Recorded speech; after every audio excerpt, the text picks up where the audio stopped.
Like fog, a chase deep in the forest, years ago, in the heart of a remote countryside, I spent a whole month with my girlfriend at her father's house.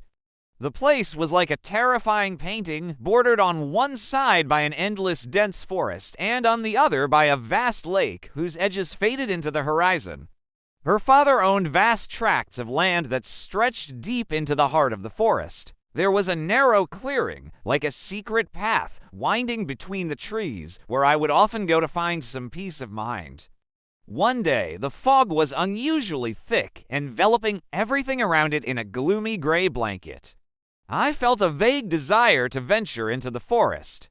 I put on my sturdy hiking boots and told my friend I would be back soon. She didn't like the forest, so my trips were always solitary. With every step I took on that narrow path, I became more aware of how thick the fog was. I couldn't see more than 15 feet in front of me. I hadn't seen the forest like this in years, and it hasn't been this thick since. But as long as I stayed on the path, I knew I would find my way back. Then, in the midst of this utter silence, I heard something, footsteps. They weren't mine, but someone else's, synchronized with mine like a frightening echo. I stopped, frozen in place, and listened intently. This was private land. No one else should be here. I called out quietly, "Hello." There was no response and no more footsteps. Feeling a moment of false security, I decided to continue. In the thick fog, the forest had a gloomy, unsettling atmosphere. The fog slowly flowed between the twisted tree trunks, and the sound of my shoes crushing the fallen leaves was the only sound breaking the silence of the night, apart from the distant sounds of crickets. It was a quiet atmosphere, but a quietness that carried with it something unknown. Suddenly, I heard it, a moan, a sound like the deep moan of an old man groaning in pain. This time, there was no room for doubt. I was not alone. It sounded like someone was in distress. I began to move toward the sound, anxious, and called out again, "Hello, are you okay?"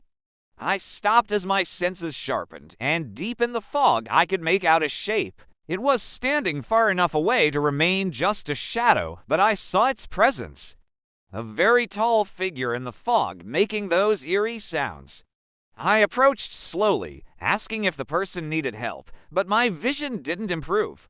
I got closer, yet I didn't feel like I was getting closer to that figure.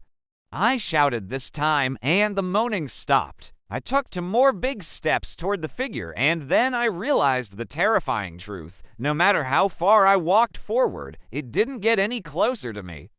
Terror gripped my heart. I turned around and started running back down the path toward my friend's father's house.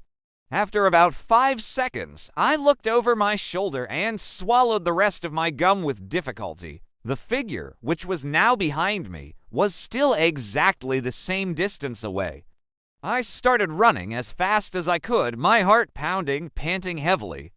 Every time I looked over my shoulder, I saw that figure, not running, but hovering at the same distance behind me. I use the word hovering now because I finally realized that I couldn't see the lower part of the figure's legs. It looked like a floating ghost taking on a human form deep in the fog. Finally, I rushed out of the forest into the yard of the house. I took one last look at the line of trees that was still barely visible through the fog, and I saw the person, the figure, the entity, the ghost, whatever I should call it, standing there at the edge of the forest. I rushed to the back door of the house, slammed it shut behind me, barely able to breathe.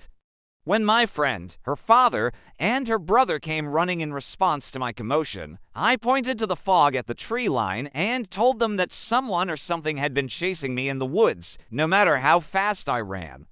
Her father put on his shoes and rushed out with me. I pointed to where I had last seen the figure, but it was gone. He patted me on the shoulder and told me not to worry.